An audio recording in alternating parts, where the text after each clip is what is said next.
Dear students, हमारे platform पर आपका फिर से स्वागत है। आज हम कारक के वीडियो का जो शेष भाग था, कुछ कारक रह गए थे, वो लेकर आज हम उपस्थित हैं। संप्रदान कारक के माध्यम से हमने आपको बताने का प्रयास किया है कि संप्रदान के जो कारक चिन्ह होते हैं, के लिए, को, के वास्ते, के निमित्त, के हित आदि कारक चिन्ह होते हैं। संप्रदान का अर्थ होता है वैसे देना। वाक्य में कर्ता जिसे कुछ देता है या जिसके लिए क्रिया करता है, जिस उद्देश्य से क्रिया करता है, उसे संप्रदान कारक कहते हैं। संप्रदान से संबंधित कुछ महत्वपूर्ण बात, कुछ महत्वपूर्ण बिंदु हमने आपको बताना चाहा है कि संप्रदान कारक का परसर्ग के लिए होता है, किंतु देने के अर्थ में को का प्रयोग किया जाता है, जो के लिए का ही बोध कराता है। यद्यपि को का प्रयोग होता है, तथापि वह के लिए का बोधक ही होता है। जैसे राम अपनी माँ के लिए दवा लाता है, भिखारी को भीख दो। यहाँ जो को शब्द है संप्रदान कारक का है, लेकिन यहाँ भिखारी के लिए भीख दो, ये को शब्द है, के लिए का ही बोध करवा रहा है। पिताजी नहाने गए हैं, अब नहाने के लिए गए हैं या नहाने को गए हैं, एक ही बात है, लेकिन यहाँ संप्रदान कारक के साथ किसी परसर्ग का प्रयोग नहीं किया गया है। कुछ और उदाहरणों के माध्यम से अपन देख पा रहे हैं संप्रदान कारक को, कि जैसे वह मुझको वहाँ जाना आवश्यक है, यहाँ मुझको शब्द का प्रयोग किया गया है। वह 4 दिन को गया था, अर्थात 4 दिन के लिए गया था, ऐसा आएगा प्रयोग। विद्यार्थी को ब्रह्मचर्य रखना चाहिए। दिवाली पर माँ उसे मिठाइयाँ दी, माँ ने उसे मिठाइयाँ दी। राम ने श्याम को एक गाय दी। वह 1 वर्ष के लिए विदेश जा रहा है, बच्चा खाने के लिए चिल्लाता है। इस सहयोग के लिए आपको बहुत बहुत धन्यवाद। जो भी रेखांकित पद हमने यहाँ बताए हैं आपको, इन सभी रेखांकित पदों में संप्रदान कारक का प्रयोग हुआ है।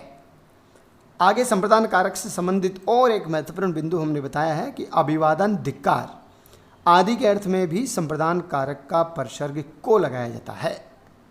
अभिवादन और धिक्कार दोनों संदर्भ में को के स्थान पर, के लिए के स्थान पर को का प्रयोग किया जाता है। जैसे चाचा जी को नमस्ते, पापा को धिक्कार, पिताजी को प्रणाम। या नमस्ते अभिवादन अर्थात और धिक्कार दोनों संदर्भों में संप्रदान कारक के साथ को का प्रयोग किया जाता है। संप्रदान कारक से संबंधित हमने और यहाँ कुछ महत्वपूर्ण बिंदु आपको बताने का प्रयास किया है। हमने कहा है कि यदि वाक्य में देना क्रिया हो तथा देने में दान की भावना हो, ध्यान रहे, वेरी इंपॉर्टेंट बात हम आपको बताने जा रहे हैं कि वाक्य में देना क्रिया हो और देने में दान की भावना हो, वहाँ जिसको दान दिया जाता है वह संप्रदान कारक होता है। यदि दान देने की भावना नहीं हो तो वहाँ कर्म कारक होता है। ध्यान रहे, जैसे भिखारी को भीख दो, यहाँ भिखारी संप्रदान कारक है, या जो भिखारी है संप्रदान कारक है, क्योंकि भिखारी को जो भीख दी गई है दान की भावना है। राजा ने पापी को दंड दिया, यहाँ क्रिया तो देना ही है, देना क्रिया है, द्विकर्मक क्रिया का उदाहरण है, कर्म कारक है। क्यों है? यहाँ क्रिया तो देना है, लेकिन यहाँ संप्रदान कारक नहीं है, क्योंकि जो दान की भावना होती है, देना क्रिया के साथ दान की भावना होती है ना, वहाँ ही संप्रदान कारक होता है। जैसे सेठ ने गरीबों को कपड़े दिए। अब इसमें हमने आपको स्पष्ट करना चाहा है कि जब कोई वस्तु किसी को हमेशा हमेशा के लिए, अर्थात दान आदि के अर्थ में दी जाती है, तब वहाँ को का प्रयोग होता है, जो के लिए का बोध करवाता है। कोई वस्तु हमेशा हमेशा के लिए दी जाती है तो वहाँ संप्रदान कारक होता है। उदाहरण के रूप में हमने एक और उदाहरण देकर यहाँ आपको समझाने का प्रयास किया है कि सेठ ने धोबी को कपड़े दिए। यहाँ कर्म कारक है, क्योंकि कपड़े हमेशा हमेशा के लिए नहीं दिए गए हैं, धोने के लिए दिए गए हैं। ऐसी स्थिति में कर्म कारक है, संप्रदान कारक नहीं है। माँ ने बच्चों को मिठाइयाँ दी, राजा ने उसे उपहार दिया। ये जो चीज़ें हैं वो हमेशा हमेशा के लिए दी गई हैं, और हमेशा हमेशा के लिए देने के कारण यहाँ क्या है? संप्रदान कारक है। आगे और कुछ महत्वपूर्ण बिंदु के माध्यम से हमने संप्रदान कारक को समझाने का प्रयास किया है। हमने कहा है कि को और के लिए के अतिरिक्त संप्रदान कारक के लिए के वास्ते, के हित और के निमित्त, ध्यान रहे, के वास्ते, के हित, के निमित्त का भी प्रयोग किया जाता है। जैसे रावण के वास्ते ही रामावतार हुआ था, रावण के वास्ते ही रामावतार हुआ था, यहाँ के वास्ते का प्रयोग हुआ है, फिर भी रावण क्या है यहाँ संप्रदान कारक है। यह चावल पूजा के निमित्त हैं, राम के हित हनुमान लंका गए, बालकों के हित उसने मैदान बनाया, सैनिकों ने मातृभूमि के वास्ते अपने प्राण न्योछावर कर दिए। यहाँ जो भी रेखांकित पद हैं वो सभी रेखांकित पद संप्रदान कारक के उदाहरण हैं। कारक से संबंधित अगला जो कारक है वह है अपदान कारक। अपदान कारक के संबंध में हमने आपको बहुत ही महत्वपूर्ण बात बताई है। उम्मीद करते हैं भ्रांति बिल्कुल भी नहीं रहेगी। आप हमारे साथ निश्चित रूप से बने रहिए। हमने कहा है कि से परसर्ग का प्रयोग होता है जो अलग होने का भाव देता है। वाक्य में जब किसी संज्ञा या सर्वनाम के जिस रूप से एक व्यक्ति या वस्तु का दूसरे व्यक्ति या वस्तु से अलग होने या तुलना करने के भाव का बोध होता है तो उसे अपदान कारक कहते हैं। अपदान कारक का परसर्ग होता है वो से होता है, किंतु यह अलग होने अर्थात अलगाव की स्थिति या तुलना करने की स्थिति के अर्थ में ही प्रयुक्त होता है। इस कारक में की अपेक्षा परसर्ग भी शामिल है। ध्यान रहे, इस कारक में की अपेक्षा तुलना करने का संदर्भ हो गया, इसलिए की अपेक्षा परसर्ग भी शामिल है। अलगाव के अलावा यहाँ देखो बहुत महत्वपूर्ण बात बताने जा रहे हैं कि अलगाव के अलावा तुलना श्रेष्ठता हो सकती है, हीनता हो सकती है, भिन्नता हो सकती है। यानी तुलना कारण, आरंभ, भय, त्राण, रक्षा, प्रेम, ईर्ष्या, घृणा, निरंतरता, विकार, परिवर्तन, जय, पराजय, लज्जा, सीखना, निषेध, संयोग, उत्पत्ति आदि स्थितियों में भी अपादान कारक होता है। हमने यहाँ कुछ क्रियाओं को जो कुछ क्रियाएं हैं, जो कुछ भाव हैं, उनको एक सूत्र में पिरोने का प्रयास किया है कि अलगाव ने किसी कारण से तुलना से सीखा कि घृणा संयोग से आरंभ होकर भय से निरंतर निषेध कर रही है।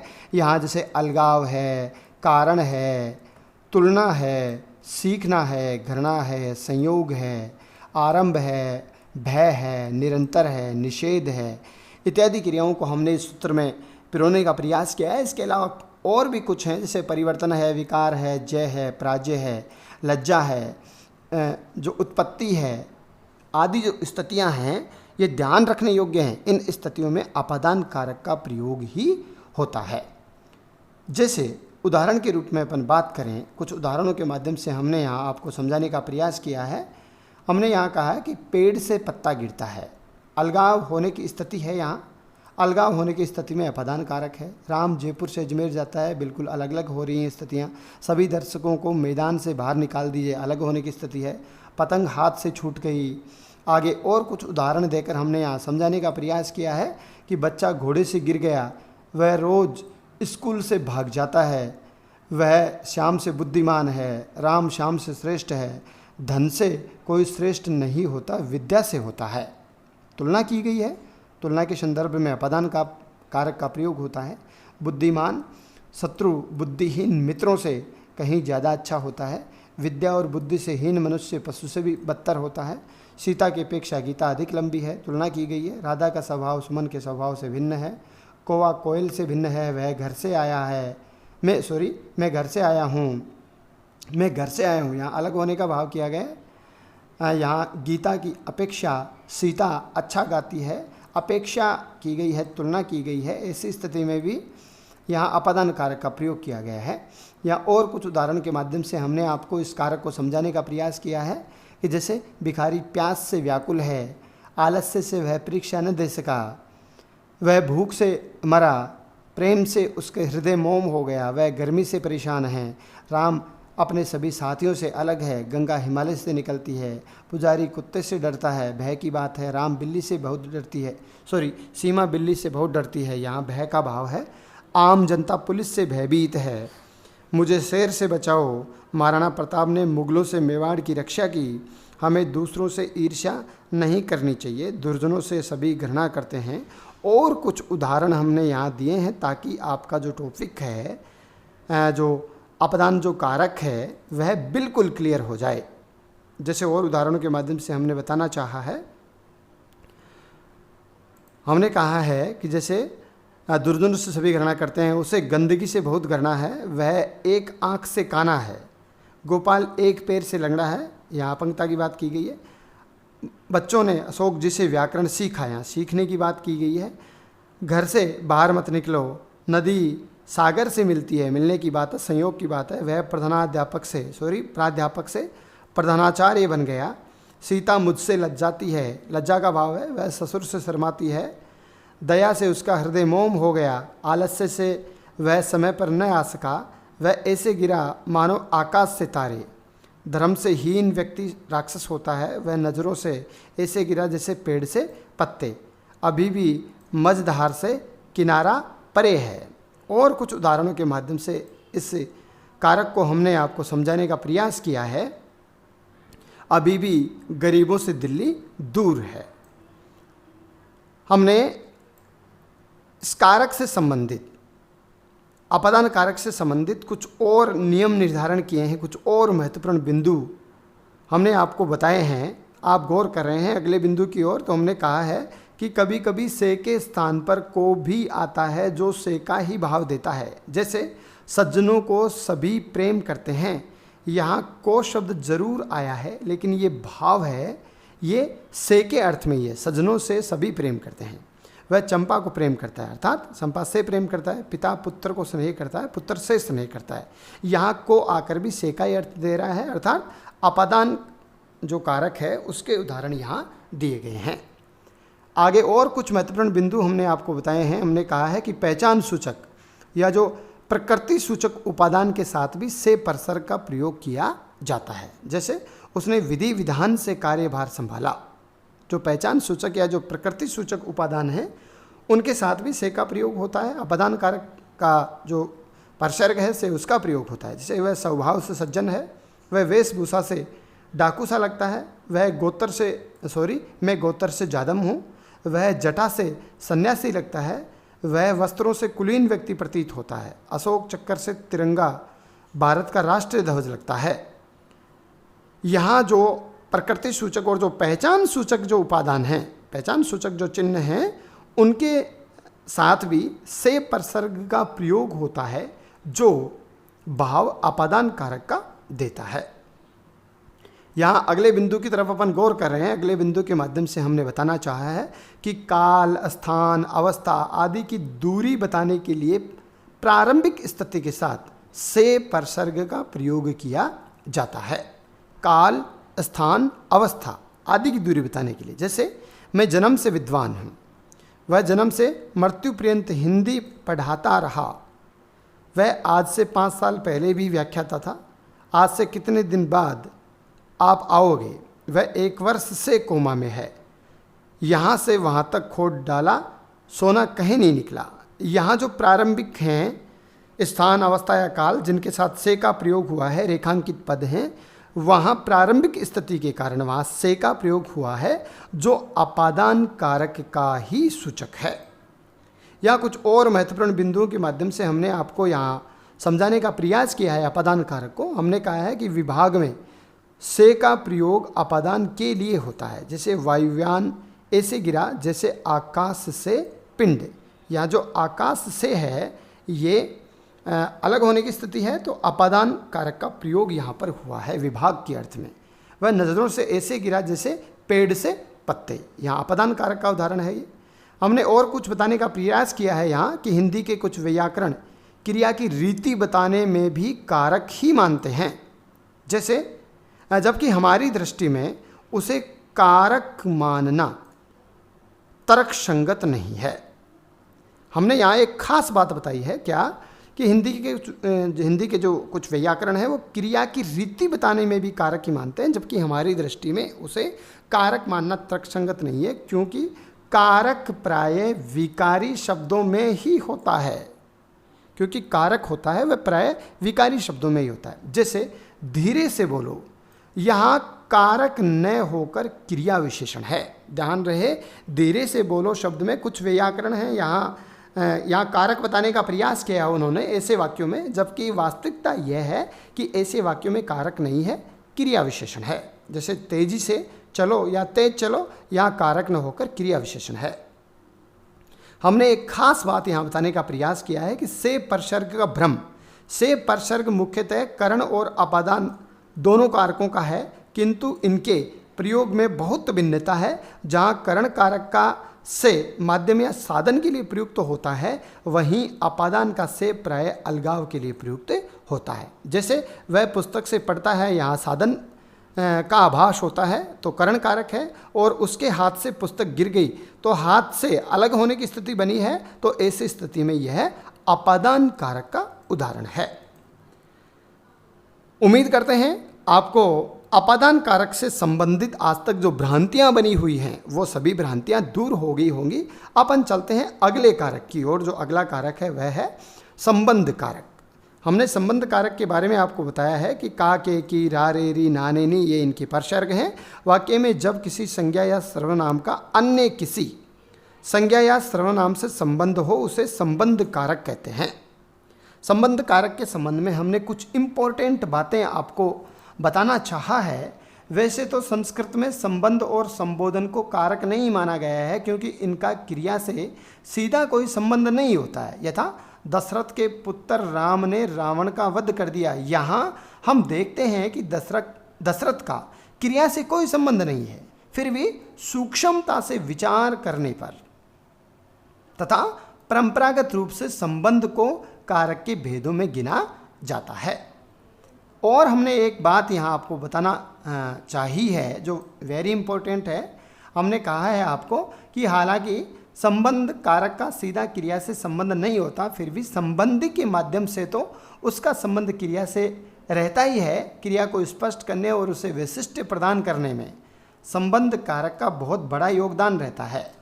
जैसे दशरथ के पुत्र राम ने रावण का वध कर दिया, यहाँ हम देखते हैं कि दशरथ का क्रिया से कोई संबंध नहीं है, किंतु राम से तो है ही। आगे और कुछ महत्वपूर्ण बिंदुओं के बारे में अपन चर्चा करते हैं। तो अगला जो बिंदु है महत्वपूर्ण वह यह है कि इसका एकमात्र परसर्ग का है, जो लिंग और वचन के प्रभाव से की और के बन जाता है। ध्यान रहे, इस परसर्ग का संबंध कारक का एकमात्र परसर्ग है वो का है, किंतु लिंग और वचन के प्रभाव से की और के बन जाता है। जैसे राम की गाय खो गई, 108 मनकों की माला शुभ होती है। राम के एक लड़का है, हरि के 4 गाय हैं, अशोक का पुत्र डॉक्टर है। ये जो उदाहरण हैं संबंध कारक के हैं।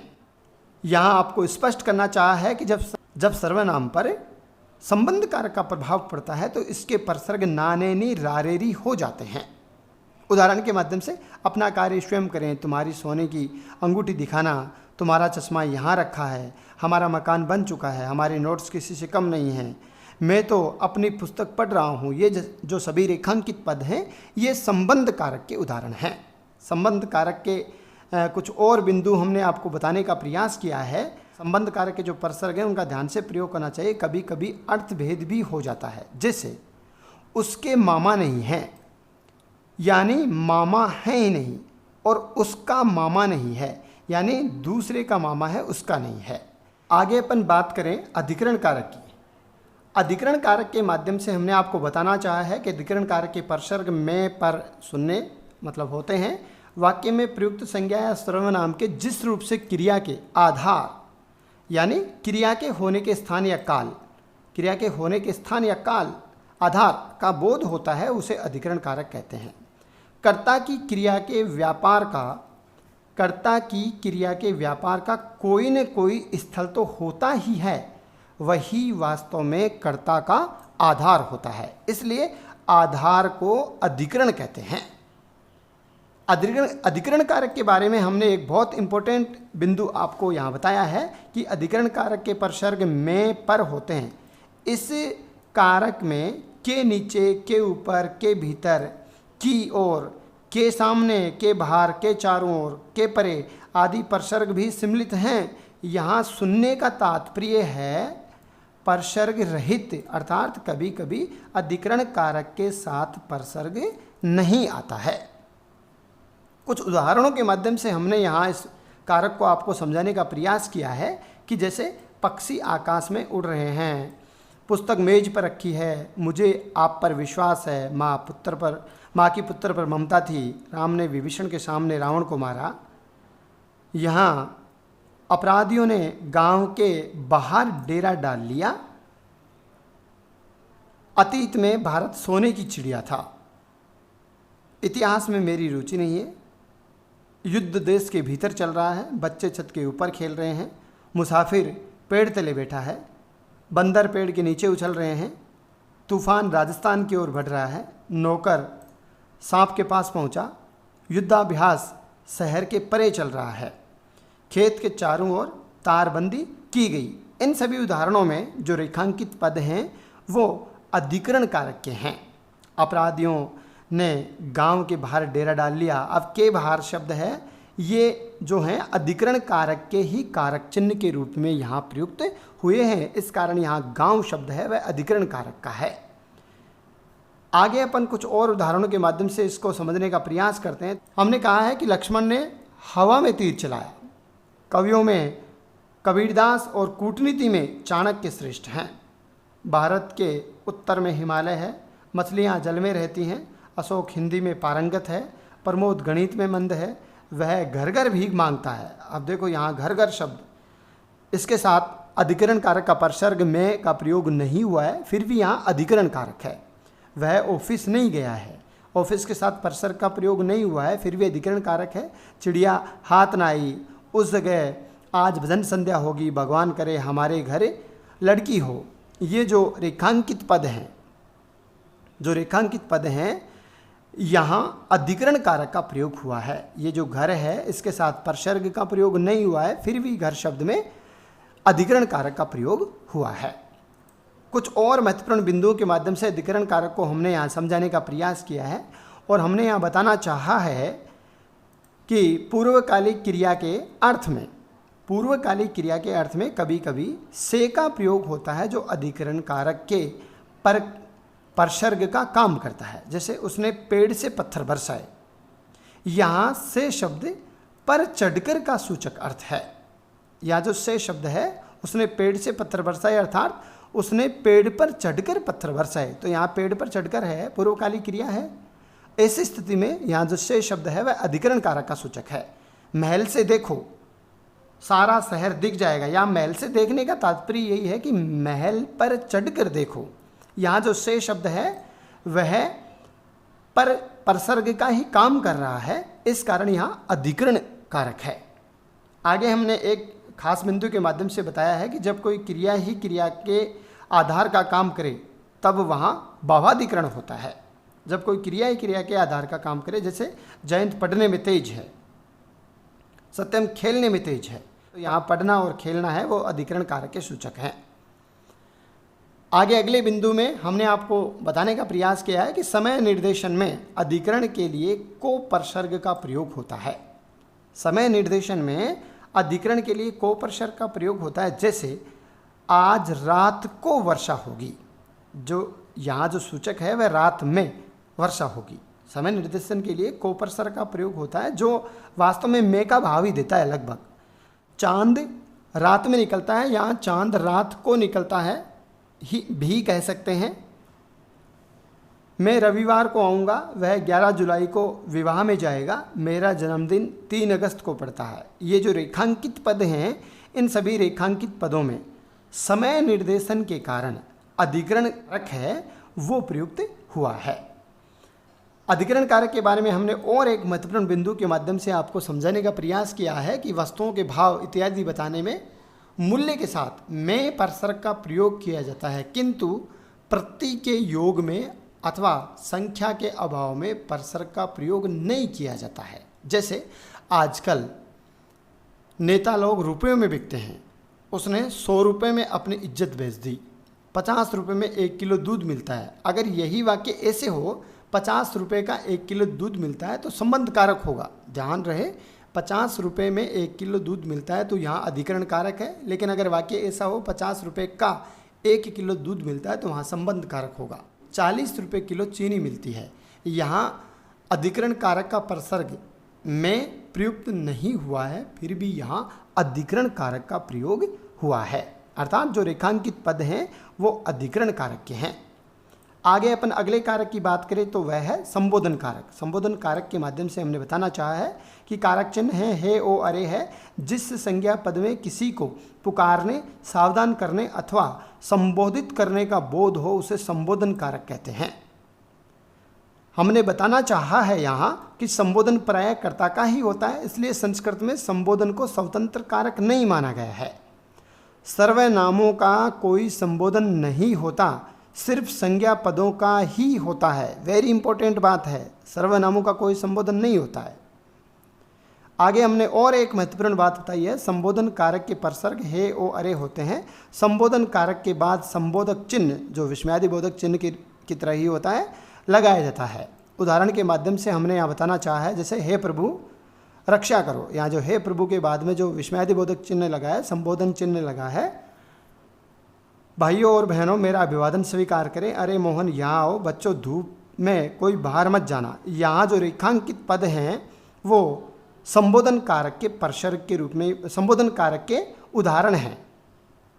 आगे हमने यहाँ कुछ और उदाहरणों के माध्यम से संबोधन कारक को स्पष्ट करना चाहा है और हमने कहा है कि ओ चूड़ी वाले हमें चूड़ी दिखाना, बबलू जल्दी करो बेटा, देवियों और सज्जनों जलसा में आपका स्वागत है, अरे बच्चों यहाँ मत दिखाओ। ये जो सभी रेखांकित पद हैं ये संबोधन कारक के उदाहरण हैं। कारक से संबंधित और कुछ महत्वपूर्ण बातें हम यहाँ जो वेरी वेरी इंपॉर्टेंट हैं बताने का प्रयास हमने यहाँ किया है। तो जो पहला इंपॉर्टेंट बिंदु है वह यह है कि सर्वनाम में कारक साथ ही होते हैं, इसका संबोधन कारक नहीं होता है। Very important. हालांकि हमने ये बात सर्वनाम पढ़ाते समय बिल्कुल स्पष्ट कर दी थी, फिर भी दोबारा रिपीट कर देते हैं।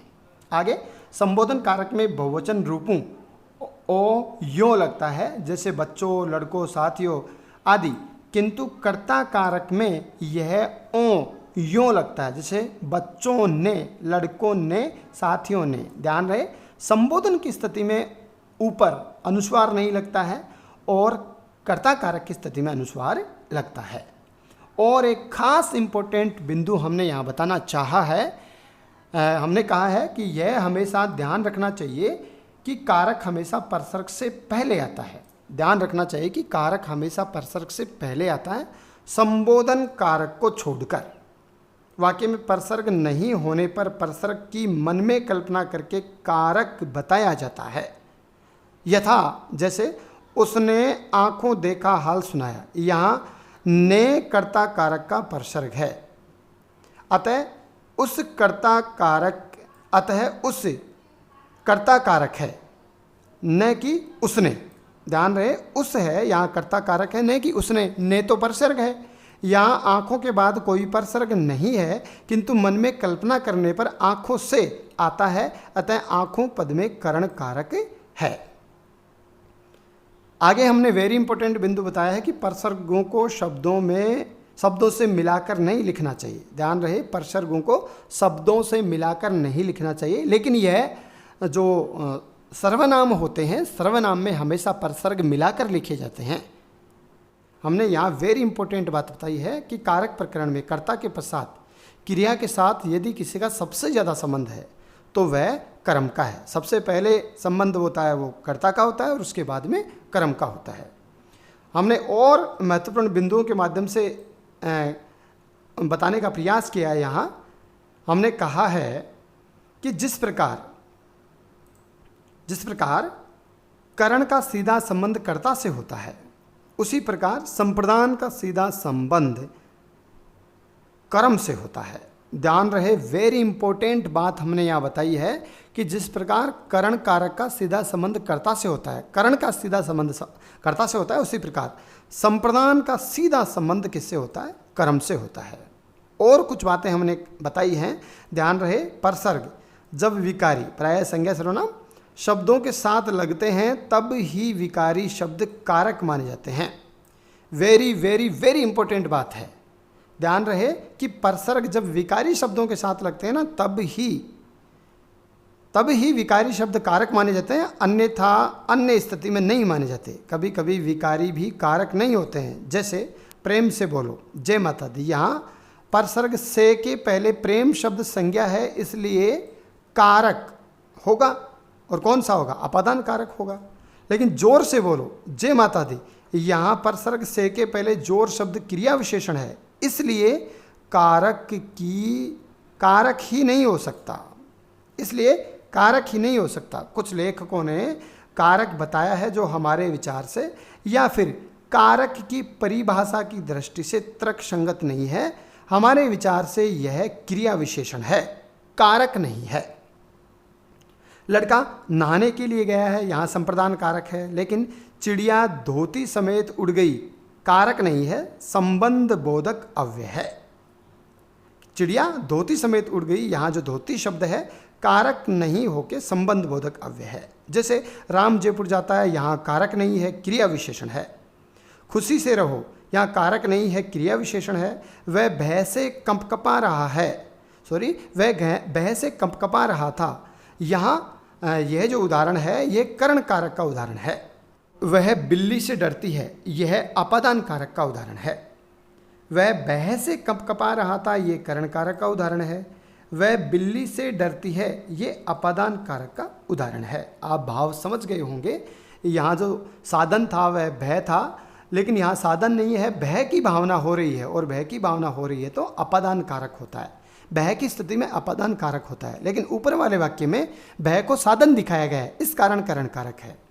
गीता धीरे से बोली, यहाँ कारक नहीं है, क्रिया विशेषण है। राधा जोर से चिल्लाती है, यहाँ कारक नहीं है, क्रिया विशेषण है। जोर और धीरे क्रिया विशेषण है। हमने और एक महत्वपूर्ण बात यहाँ बताई है कि जिस वाक्य में मुख्य क्रिया नहीं होती वहाँ कारक पहचानने में प्राय कठिनाई होती है। जैसे राम लड़का है, यहाँ मुख्य क्रिया नहीं है, तो यहाँ कौन सा कारक है यह अपन जजमेंट नहीं कर पा रहे हैं, पहचान नहीं रहे हैं। लड़कियाँ संस्कारी होती हैं, यहाँ मुख्य क्रिया नहीं होने की स्थिति में लड़कियाँ कौन सा कारक है यह निर्णय करने में कठिनाई होती है।